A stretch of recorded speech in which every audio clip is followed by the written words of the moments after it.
Hello दोस्तों, तो कैसे हैं आप लोग। मैं उम्मीद करता हूं कि आप लोग अच्छे होंगे। आज मैं आपके लिए टॉप 10 मैथ परसेंटेज पार्ट 3 लेकर आया हूं, ठीक है, जो आपके एनटीपीसी ग्रुप डी एग्जाम के लिए बहुत इंपॉर्टेंट होने वाली है।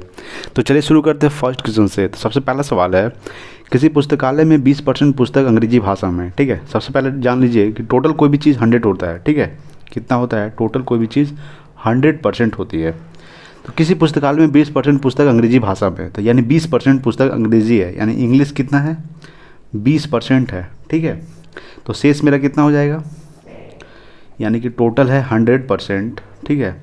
अगर -20% करेंगे तो शेष कितना हो जाएगा 80%, ठीक है। 80% होगा, क्या बोला है, तथा शेष की 50% पुस्तकें हिंदी भाषा में हैं, यानी शेष कितना था 80%। तो 80 का 50% हिंदी भाषा में है, यानी कि हिंदी कितना हो जाएगा, हिंदी हो जाएगा, ठीक है। 80% का 50% कितना हो जाएगा, देखिए कितना होगा, यानी 20 से 5 बार में, 20 से 4 बार में, ठीक है। अब क्या होगा 5 से 50 10, यानी कि 40%, यानी हिंदी कितना है 40%, ठीक है। अब देखिए शेष कितना हो जाएगा, शेष था 80%, जिसमें से 80% का 50% निकाले तो 40 आ गया। अब शेष बता 40%, ठीक है। कितना बचा 40%। यदि शेष 900 पुस्तकें अन्य क्षेत्रीय भाषा में हैं, यानी कि शेष 900 पुस्तक, शेष में कितना 40%, यानी 40% का वैल्यू कितना दिया है 900, ठीक है। कितना दिया है 900। तो 1% का वैल्यू कितना हो जाएगा 900/40, ठीक है। तो 100% का वैल्यू कितना हो जाएगा, यानी 1% का वैल्यू 900/40, यानी 40 नीचे आ जाएगा। अब 100% निकालना है, ठीक है। टोटल कितना होता है 100%, टोटल 100% होता है, तो कुल हमको निकालना है। तो कुल हम क्या बोले थे, कुल हम 100% माने हैं, तो टोटल 100%, यानी कि 900/40 गुने 100, ठीक है। अब यहाँ से काटिए 20 से कितना बार में 2 बार में, ये 20 से 5 बार में, ठीक है। अब ये 200 काटिए 450, अब मल्टीप्लाई कर दीजिए कितना 450 गुने 5 कीजिएगा तो 2250 आ जाएगा इसका आंसर, ठीक है। चलिए अगला सवाल देख सकते हैं, जैसे कि कितना इसका आंसर हो जाएगा 2250, ठीक है ना। अगला सवाल देखिएगा, नेक्स्ट सवाल देखिए क्या बोल रहा है। नेक्स्ट सवाल है, स्वाति अपनी आय का 40% खाने पर, 25% घर के किराए पर, 15% मनोरंजन पर तथा 5% आवागमन पर किराए पर व्यय करती है। यदि मास के अंत में उसकी बचत 1200 रुपये हो तो उसकी मासिक आय कितनी होगी, ठीक है। देखिए सबसे पहले जानिए कि आपको पता होगा टोटल कोई भी चीज़ कितनी होती है 100% होती है, ठीक है। कोई भी चीज़ टोटल 100% होती है, ठीक है। अब देखिए स्वाति जो है 40% खाने पर खर्च कर रही है, यानी कि 40% खाने पर खर्च कर रही है, 25% घर के किराए पर, 25% घर के किराए पर, ठीक है, 15% मनोरंजन पर, यानी कि 15% मनोरंजन पर, और 5% आवागमन पर के किराए पर खर्च करती है, ठीक है। तो टोटल खर्च कितना हो गया, जोड़ लीजिए 5 10 15 के 5 हाथ में रहा 1 2 4 2 6 1 7 1 8, यानी कि 85% वो खर्च कर देती है, ठीक है। 85% खर्च कर देती है। टोटल कितना है 100%, जिसमें से 85% खर्च कर देती है, तो शेष कितना बचेगा, शेष बचेगा 100% माइनस 85%, यानी कि शेष बचेगा 15%, ठीक है। अब देखिए क्या बोल रहा है, यदि मास के अंत में उसकी बचत 1200 रुपये है, यानी कि 15% बचत कर रहा है, और एक्चुअल वैल्यू कितना दिया हुआ है 1200, यानी 15% का वैल्यू दिया है 1200 रुपये, ठीक है। 15% का वैल्यू 1200 रुपये है, तो 1% का वैल्यू कितना हो जाएगा 1200/15, ठीक है ना। तो 100% का वैल्यू कितना हो जाएगा, दिख रहा है कि नहीं आपको, देखिए, ठीक है। 100% की वैल्यू अगर यहाँ से निकालेंगे तो 1200/15 गुने 100, ठीक है। अब यहाँ से काटिए कितना 15 से 15 8 120 से, यानी कि 80, यानी कि 8000 रुपये, कितना हो जाएगा 8000 रुपये क्या करता है उसकी मासिक आय है, ठीक है ना। क्या पूछा उसकी मासिक आय क्या है, तो उसकी मासिक आय है 8000 रुपये, ठीक है। देखिए स्वाति अपनी आय का 40% खाने पर खर्च कर रही थी, ठीक है, और 25% घर के किराए पर, और 15% मनोरंजन पर खर्च कर रही थी, और 5% आवागमन के किराए पर खर्च कर रही थी। टोटल खर्च कर रही थी 85%, टोटल होता है 100%, ठीक है। 100% में 85% का 15%, ठीक है, यानी 15% वो बचत कर रही थी, लेकिन एक्चुअल वैल्यू कितना दिया हुआ है 1200, ठीक है। यानी 15% का वैल्यू 1200, तो 1% 1200/15, तो 100% कीजिएगा तो 8000, यानी कि टोटल मासिक उसका आय कितना है 8000 रुपये, ठीक है। चलिए नेक्स्ट सवाल देखते हैं। 3 नंबर सवाल देखिए क्या बोल रहा है। 3 नंबर सवाल है, एक व्यक्ति जो अपनी आय का 66.2% खर्च करता है, वह प्रति मास 120 रुपये बचाता है, उसका व्यय प्रति मास रुपये में क्या होगा। ठीक है, देखिए कोई भी इंसान जब काम करता है ना तो 100% काम करता है और 100% पैसा भी लेता है। यानी कि कोई भी काम जब टोटल काम करेगा, ठीक है, टोटल जब काम करेगा तो 100% काम करेगा और 100% पैसा भी लेगा। ठीक है, तो क्या बोल रहा है, एक व्यक्ति जो अपनी आय का इतना परसेंट खर्च कर देता है, उसका आय है 100%, खर्च कितना कर रहा है 66.2/3%। जब इसको आप तोड़िएगा तो 200/3% आएगा। ठीक है, 66 दिया 198 और प्लस 2 कीजिएगा 200/3। जब इसका आय इतना है और इतना खर्च कर रहा है तो शेष कितना बचेगा, तो शेष देखिए बचेगा 100% माइनस 200/3%। अब यहाँ से एलसीएम लीजिएगा तो 3 आएगा, यहाँ 100 से गुना कीजिएगा तो 300 माइनस 200, यानी कि कितना बचेगा 100/3%। यानी कि शेष कितना बचा रहा है वो 100/3%। वह प्रति मास 120 रुपये बचाता है। जब इतना बचा रहा है लेकिन एक्चुअल वैल्यू कितना दिया हुआ है 120। ठीक है, यानी कि 100/3, ठीक है, यहाँ पे देख लीजिए मैं बता देता हूँ। ठीक है, 100/3% का वैल्यू कितना दिया हुआ है 120 रुपया। ठीक है, तो यहाँ से अगर हम कैंसिल काट दिएगा तो काट सकते हैं, नहीं तो फिर देखिए ऐसे कर सकते हैं, यानी यहाँ पे काट दीजिए 20 से 6 बार में, 20 से 5 बार में। ठीक है, अब यहाँ से गुना कीजिएगा तो डायरेक्ट ये क्या हो जाएगा 5 बराबर छोतिया 3, इसमें गुना हो जाएगा बराबर को बढ़ जाएगा तो 3 गुना हो छोतिया 18। ठीक है, यानी कि 5% का वैल्यू है 18, तो 1% का वैल्यू कितना हो जाएगा 18/5। ठीक है, क्या होगा 18/5, तो 100% का वैल्यू कितना हो जाएगा 18/5 गुने 100। ठीक है, अब 5 से 100 कितना बार में 20 बार में, तो 18 × 36 यानी कि 360। यानी कि क्या बोल रहा है, उसका जो व्यय प्रति मास रुपये में है 360 रुपया है। कितना है 360 रुपया। ठीक है, सिंपल था। चलिए नेक्स्ट सवाल देखते हैं। नेक्स्ट है 4 नंबर सवाल। ठीक है, देखिए 4 नंबर सवाल बोल रहा है, एक व्यक्ति अपने वेतन का 30% भोजन पर खर्च करता है। ठीक है, एक व्यक्ति अपने वेतन का 30% भोजन पर खर्च कर देता है तथा 3% दान दे देता है। यदि उसके इन दोनों पर 231 रुपया खर्च किए तो उसका वेतन कितना होगा। ठीक है, देखिए 30% भोजन पर खर्च करता है तथा 3% दान दे देता है, यानी कि 33% वो किसी चीज़ में खर्च कर देता है। ठीक है, और एक्चुअल वैल्यू दिया है 231 रुपये खर्च करता है। कितना करता है, यदि उसके इन दोनों पर 231 रुपये खर्च किए तो उसका वेतन कितना होगा। यानी कि 33% यानी 30 और 3%, यानी 30% भोजन पर खर्च किया और 3% दान दे दिया, तो 33% कोई चीज़ पर खर्च कर देता है। यानी 33% का वैल्यू है 231। ठीक है, 231 रुपया, तो 1% का वैल्यू कितना हो जाएगा, 1% का वैल्यू हो जाएगा 231/33, यानी कि 100% का वैल्यू कितना हो जाएगा 231/33 गुने 100। देखिए कोई भी चीज़ 100 होता है। ठीक है, कोई भी चीज़ 100 को हम लोग कुल मानते हैं, टोटल मानते हैं, इसलिए 1% का वैल्यू इतना है तो 100% का वैल्यू कितना हो जाएगा। जब यहाँ से मैं कैंसिल कीजिएगा तो 33 सते 231 होता है। ठीक है, 33 सते 231, यानी कि टोटल उसका जो वेतन है 700 है। कितना है 700 रुपया। ठीक है, चलिए नेक्स्ट सवाल देखते हैं। नेक्स्ट है 5 नंबर सवाल। देखिए 5 नंबर सवाल है, मेरे खर्च और बचत के बीच का अनुपात 3:4 है। ठीक है, खर्च और बचत के बीच का अनुपात है 3:4। यदि यह अनुपात 4:3 करना हो तब खर्च में कितने प्रतिशत की वृद्धि होगी। ठीक है, देखिए खर्च यहाँ पे है कितना है 3 है।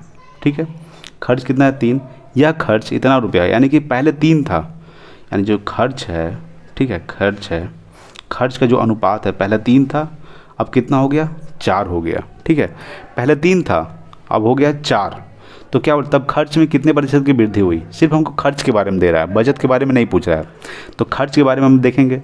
तो पहले 3 था, उसके बाद 4 हो गया, तो वृद्धि कितना हुआ, तो बोलिएगा वृद्धि सर 1 रुपया हुआ, यानी 1 हुआ। ठीक है, कितना हुआ 1 हुआ, अनुपात के रूप में रुपये नहीं आता है 1 आता है। ठीक है, तो वृद्धि कितना हुआ 1 हुआ, तो कितना में वृद्धि हुआ, तो 3 था तो पहले 4 हो गया, तो 3 में 1 वृद्धि हो गया यानी 4 हो गया।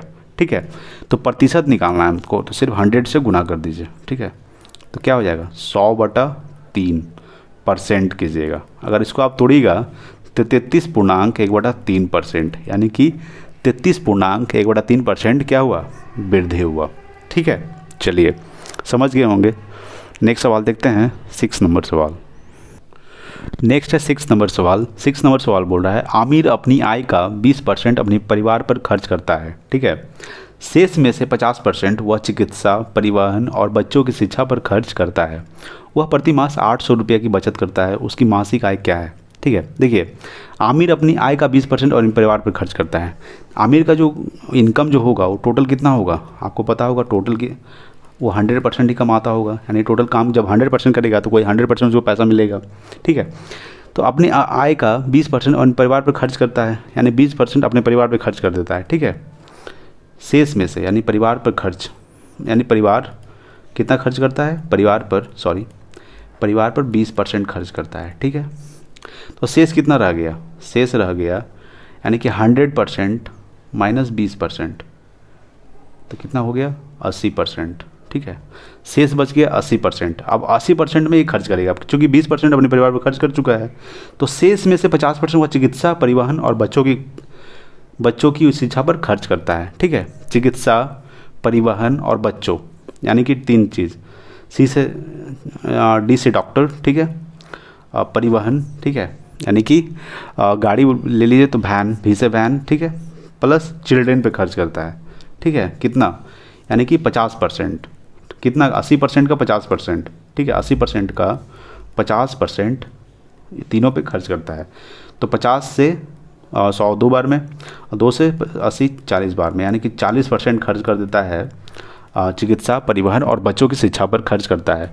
अब शेष कितना बच गया 40, क्योंकि 80% टोटल था, तो अब शेष कितना बचेगा, यहाँ पे शेष बचेगा 80% माइनस 40%। ठीक है, तो कितना बच जाएगा यहाँ पे 40%। ठीक है ना, कितना बचेगा 40%। ठीक है, अब देखिए वह प्रति मास 800 रुपये की बचत करता है। अब टोटल शेष जो बच गया 40%, यानी कि 40% का जो वैल्यू है, यानी कि कितना है 800 रुपये है। तो टोटल अभी कितना शेष बचत कर रहा है, 40% बचत कर रहा है, लेकिन एक्चुअल वैल्यू में 800 रुपये बचत कर रहा है। ठीक है, यानी 40% का मान है 800 रुपये है, तो 1% का मान कितना हो जाएगा 800/40। ठीक है, तो 100% का वैल्यू कितना हो जाएगा, 100% वैल्यू हो जाएगा 800/40 गुने 100। अब यहाँ से काट दीजिए 40 से कितना बार में, 20 बार में।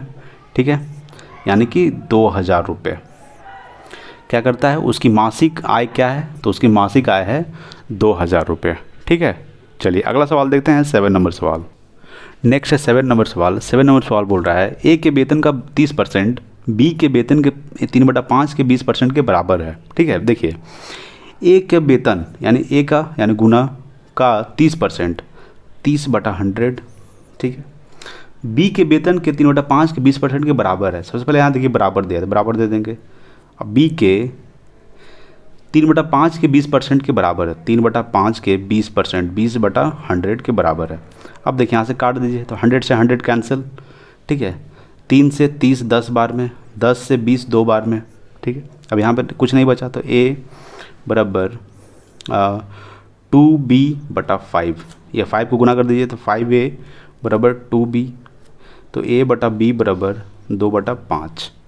क्या हो जाएगा 2/5, यानी ए का वैल्यू कितना है 2 है और बी का वैल्यू है 5। ठीक है ना, तो क्या बोल रहा है, यदि बी का वेतन 2400 रुपये हो तो ए का वेतन क्या होगा। यानी बी का वैल्यू कितना दिया है 5 दिया है, यानी 5 का वैल्यू दिया है कितना रुपये 2400 रुपये।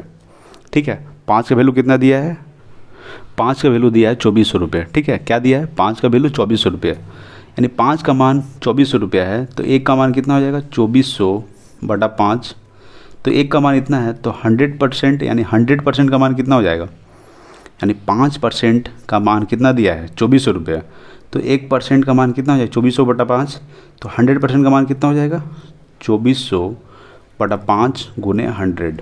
ठीक है, अब देखिए 5 से 2400 काटिएगा तो 480 में कट जाएगा। ठीक है, कितना बार में 480, टोटल कितना हो जाएगा 480/00, यानी कि इकाई दाई सैकड़ा हज़ार 10,000 48,000। ठीक है, क्या बोल रहा है तो ए का वेतन के क्या होगा, ठीक है। अब देखिए ये कितना निकल गया, 100% का मान निकल गया, ठीक है। तो जब 5 का वैल्यू इतना था, सॉरी यहाँ पे थोड़ा सा मिस्टेक कर दिए हैं, ठीक है, ये हमको प्रोसेस नहीं करना था, ठीक है। 1% का मान कितना हो गया था, 2400/5, ठीक है।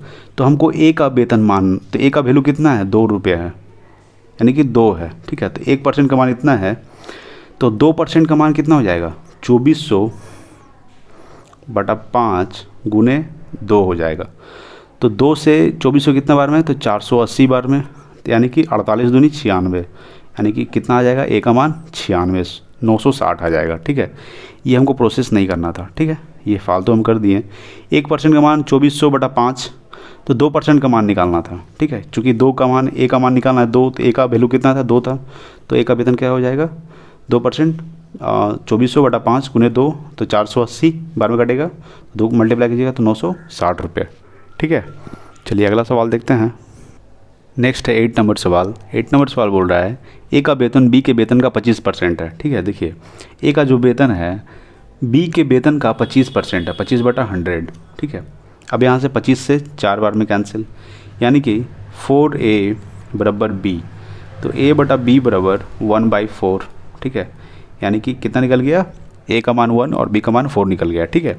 नेक्स्ट बोल रहा है बी के वेतन सी के वेतन का 40% है, यानी बी का जो वेतन है सी के वेतन का 40% है, 40/100, 20 से 2 बार में, 20 से 5 बार में, 5 से बी, यानी 5B बराबर 2C, तो B बटा C बराबर 2/5, यानी बी का वैल्यू 2 और सी का वैल्यू 5, ठीक है। अब यहाँ से देखिए ए और बी सी का रेशियो निकाल देंगे, ठीक है। देखिए तो ए और बी का सी का रेशियो अगर यहाँ पे निकालेंगे तो देखिए ए अनुपात बी कितना है, 1/4, ठीक है, 1/4 और बी अनुपात सी 2/5, ठीक है। अब यहाँ पे देखिए क्या कर सकते हैं, फर्स्ट वाला के साथ यहाँ पे ऐसे भी कर सकते हैं। देखिए बी और बी सेम जाति का है, लेकिन यहाँ पे सेम नहीं है, ठीक है। तो सेम कर लेंगे, क्या करेंगे, तो इसमें हम 2 से गुना कर देंगे, क्या करेंगे, 2 से मल्टीप्लाई कर देंगे, किसमें, इसमें, ठीक है। जब मल्टीप्लाई कीजिएगा तो क्या हो जाएगा, यहाँ पे क्या हो जाएगा, 4 और 10 हो जाएगा, ठीक है। यानी कि ए का वैल्यू कितना, ए और बी और सी का मान कितना हो जाएगा, 1/4/10 हो जाएगा। कितना हो जाएगा, ए बी सी का रेशियो हो जाएगा 1/4/10, 1/4/10 आ जाएगा, ठीक है। तो क्या बोल रहा है, यदि तीनों के मासिक वेतन का योग 12,000 रुपये है, ठीक है, कितना है, 12,000 रुपये, तो तीनों का योग, ठीक है। तो क्या बोल रहा है, अगर हम इसको तीनों का योग कर देंगे तो 10, 4, 14 और 1 15, यानी 15 का वैल्यू दिया है, कितना दिया है, 12,000 रुपये, यानी 15 का वैल्यू 12,000 रुपये, तो एक का वैल्यू कितना हो जाएगा, 12,000/15, ठीक है। तो किसका मासिक वेतन पूछ रहा है, तो एक का मासिक वेतन क्या होगा, जब एक का वैल्यू इतना है तो एक का, सॉरी, तो यहाँ पे एक का वैल्यू ही निकालना है, क्योंकि ए का मान 1 है, तो 1 का वैल्यू आ जाएगा, तो कितना हो जाएगा, अब 15 × 20 से, यानी कि एक का वैल्यू कितना आ जाएगा, 800, यानी एक का मासिक वेतन कितना है, 800 रुपये है, ठीक है ना। एक का मासिक वेतन कितना निकल जाएगा, 800 रुपये। चूँकि एक का वैल्यू 1 है तो 15 का वैल्यू 12,000 रुपये है, तो एक का वैल्यू अगर निकालेंगे तो 12,000/15 आ जाएगा, ठीक है। 15 × 20 से, यानी कि 800, यानी ए का मान कितना आ जाएगा, यहाँ पे ए का मान आ जाएगा 800 रुपये, ठीक है। चलिए अगला सवाल देखते हैं। अगला है 9 नंबर सवाल। 9 नंबर सवाल बोल रहा है ए की आय बी की आय से 20% कम है, ठीक है। देखिए ए की जो आय है बी की आय से 20% कम, ठीक है। 20% कम करेंगे तो 80/100, ठीक है। अब यहाँ से काटिए, 20 से 4 बार में, 20 से 5 बार में, यानी ए बटा बी बराबर 4/5, यानी ए का वैल्यू 4 और बी का वैल्यू 5, ठीक है। अब नेक्स्ट बोल रहा है तथा बी की आय सी की आय से 10% कम है, यानी बी की आय सी की आय से 10% कम है, यानी कि 90/100, ठीक है। 1 0 से 1 0 कैंसिल, यानी बी बटा सी का वैल्यू 9/10। फिर वही काम करेंगे, ए और बी और सी का रेशियो निकालेंगे, ठीक है। देखिए यहाँ अगर निकालेंगे ए, ठीक है, ए अनुपात बी, ठीक है, और बी अनुपात सी, ठीक है। अगर हम यहाँ पर ए और बी का सी का रेशियो निकालेंगे तो क्या होगा, देखिए ए और बी का मान कितना है, 4:5, 4:5। फिर बी और सी का 9:10। देखिए बी एक समान राशि है, लेकिन बी का वैल्यू 5 है और यहाँ पे बी का वैल्यू 9 है, इसलिए दोनों को सेम करने के लिए क्या करेंगे, तो इसमें क्या करेंगे कि 9 से मल्टीप्लाई कर देंगे और इसमें जो है 5 से मल्टीप्लाई कर देंगे। ठीक है, तो देखिए 9 चक 36, उसके बाद 9 पचे 45। ठीक है, जब यहाँ 5 में मल्टीप्लाई कीजिएगा तो 9 पचे 45 अनुपात 10 पचे 50, यानी कि क्या हो जाएगा, ए अनुपात बी अनुपात सी का वैल्यू हो जाएगा 36, 45, 50। ठीक है, अगर किसी से कटता है तो काट सकते हैं, ऐसा तो कट नहीं रहा है। ठीक है, देखिए यहाँ पे क्या बोल रहा है, सी की आय 3600 रुपये है। ठीक है, यहाँ देखिए सी की आय कितना है 50, यानी कि सी का आय कितना, सी का वैल्यू कितना है 50 है, लेकिन सी का आय कितना दिया है 3600 रुपये है, यानी कि 50 का वैल्यू कितना दिया है 3600 रुपये। ठीक है, निकालना है कितना, ए की आय निकालना, ए की आय कितना 36। ठीक है, तो देखिए 50 का मान 3600 रुपये है, तो एक का मान कितना हो जाएगा 3600 बटा 50। ठीक है, निकालना कितना 36, तो 36 बराबर 3600 बटा 50 गुने 36। अब यहाँ से कैंसिल कर सकते हैं, कैंसिल के लिए 0 से 0 कैंसिल। अब 5 से काटिए तो कितना बार कटेगा, 7 पचे 35, 5 दूनी 10। ठीक है, यानी कि 72 पचे 3600, 5 दूनी 10 के शून्य हाथ में रहेगा, 7 पचे 35 36, यानी कि यहाँ पे आ जाएगा, क्या आएगा, ठीक है दिख रही है कि नहीं आपको, यहाँ पे देखिए आ जाएगा 72 गुने 36। जब इसको आप मल्टीप्लाई कीजिएगा तो आपके यहाँ पे ए का वैल्यू आ जाएगा। किसका वैल्यू आएगा, ए का वैल्यू। ठीक है, चलिए अगला सवाल देखते हैं। नेक्स्ट 10 नंबर सवाल है, अजय के वेतन 30% शैलेंद्र के वेतन का 3/5 भाग के 20% के बराबर है। ठीक है, देखिए अजय, ए से अजय मान लेते हैं। ठीक है, 30%, 30/100। ठीक है, अजय के वेतन का 30% शैलेंद्र के वेतन का 3/5 भाग के 20% के बराबर है, यानी कि ऐसे से शैलेंद्र यहाँ पे बराबर हो जाएगा, क्या हो जाएगा बराबर है, यहाँ पे बराबर दे दिए तो शैलेंद्र एस से, ठीक है, का वेतन 3/5, ठीक है, भाग के 20% के बराबर है, यानी कि 20% 20/100। ठीक है, अब यहाँ देखिए कैंसिल कर दीजिए, 100 से 100 कैंसिल, 3 से 30 10 बार में, 10 से 20 2 बार में। ठीक है, तो ए बराबर 2s/5, यानी कि 5a बराबर 2s, a बटा s बराबर 2/5। ठीक है, एस से शैलेंद्र है और ए से अजय है, यानी अजय का वैल्यू 2 है और शैलेंद्र का वैल्यू 5 है। तो शैलेंद्र का वेतन 2000 रुपये, तो शैलेंद्र का मान कितना है 5, यानी कि 5 का मान कितना दिया है 2000, तो एक का मान कितना हो जाएगा 400 रुपया हो जाएगा। ठीक है, तो अजय का वेतन कितना होगा, अजय का वेतन है 2, तो एक का मान 400, तो 2 का मान कितना हो जाएगा 400 गुने 2, यानी कि 800, यानी अजय का वेतन कितना है 800 रुपये है। ठीक है, चलिए आज के इतना ही, मिलते हैं अगले वीडियो में, तब तक के लिए जय हिंद जय भारत।